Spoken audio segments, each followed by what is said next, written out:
تاریخ کا المیہ یہ ہے کہ کوئی بھی تاریخ سے سبق حاصل کرنے کے لیے تیار نہیں، اور جس اسمبلی سے پی ڈی ایم کی گورنمنٹ بننے کی بات کی جا رہی ہے وہ تو خان صاحب اپنے ہاتھوں سے توڑ چکے تھے۔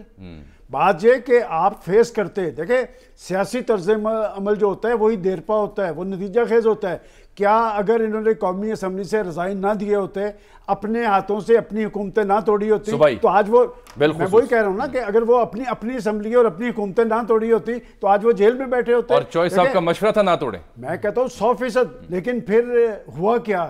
اس لیے کہ آپ کی ضد آپ کو، اور ابھی جو بات کی گئی ہے کہ عوام جو ہے وہ جمہوریت کا دیکھ رہے ہوتے ہیں، عوام کو یہ بھی پتہ ہے کہ 2018 کی حکومت کیسی بنی تھی، اس کے بعد عوام کو یہ بھی پتہ ہے کہ پھر عدم اعتماد کیوں آئی تھی۔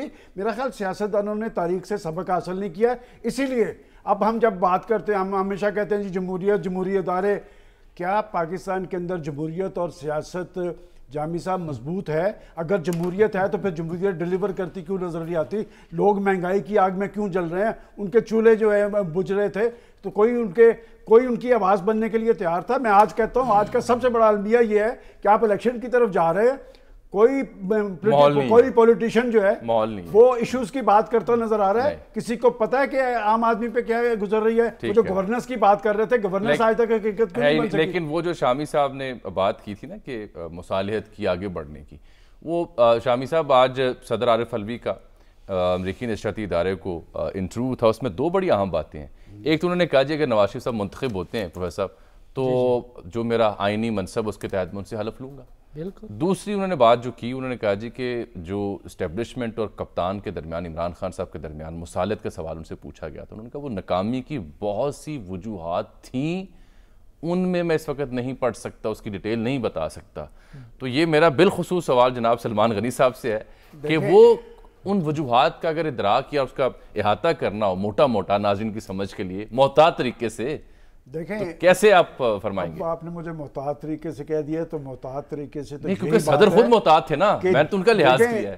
جس شخص نے ان کو جا کے یہ سمجھتے ہوئے کہ یہ ایک دیانتدار شخص ہے، اس نے جا کے جب یہ بتایا کہ جناب کرپشن کے ڈانڈے آپ کے گھر تک پہنچ رہے ہیں، اور میں آپ کو پورے یقین سے کہتا ہوں کہ وہ شخص ان کے ساتھ مخلص تھا، وہ یہ سمجھتا تھا کہ یہ شخص دیانتدار ہے، اس نے جا کے جب یہ بتایا تو انہوں نے اس شخص کو ٹارگٹ کر لیا جہاں سے آغاز ہوا۔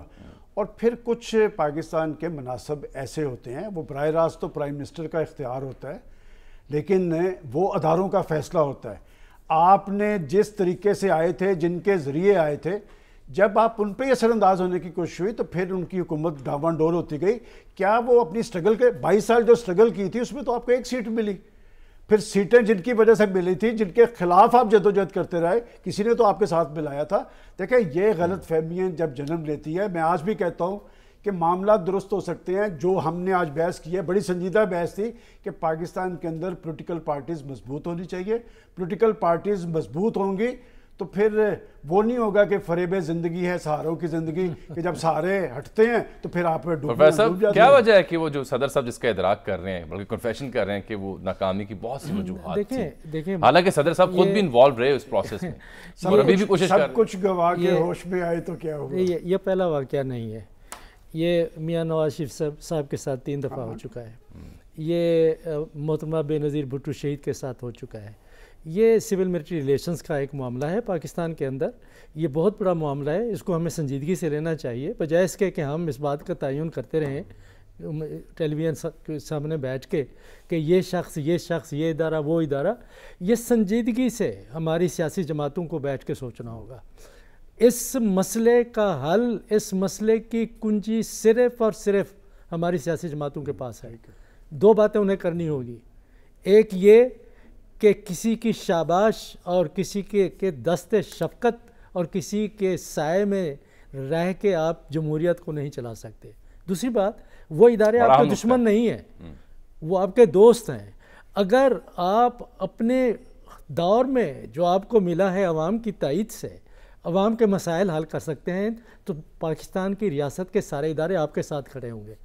معاملہ وہاں پیدا ہوتا ہے کہ جب سیاسی جماعتیں، اب دیکھیں 16 مہینے کی حکومت بنی کہ ہم دنیا کے بدترین معاشی مسائل میں گھرے ہوئے ہیں اپنی تاریخ کے۔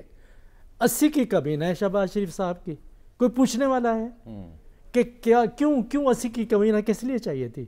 کہ دنیا کو آپ دکھاتے ہیں، IMF کے ساتھ ہم معاہدے کر رہے ہیں، اب دنیا کو دکھاتے ہیں کہ دیکھیں کہ ہم نے 20 یا 25 کی رکھنی ہے، ہم نے بچت کرنی ہے، ہمارے بچے اسکول میں نہیں جا رہے ہیں، اچھا میسج آتا ہے، لوگ امپیکٹ اچھا ہوتا، عوام دوائیوں کے پذیرے بغیر کرتی۔ مر رہے ہیں۔ میرا خیال ہے کہ سیاسی جماعتوں کو نیک نیتی سے احتساب کے دائرے میں رہتے ہوئے کرپشن کو ختم کر کے اپنے اندر ختم کریں، پھر آپ دیکھیں گے کہ ریاست کے ادارے آپ کے ساتھ چلتے ہیں یا نہیں چلتے ہیں۔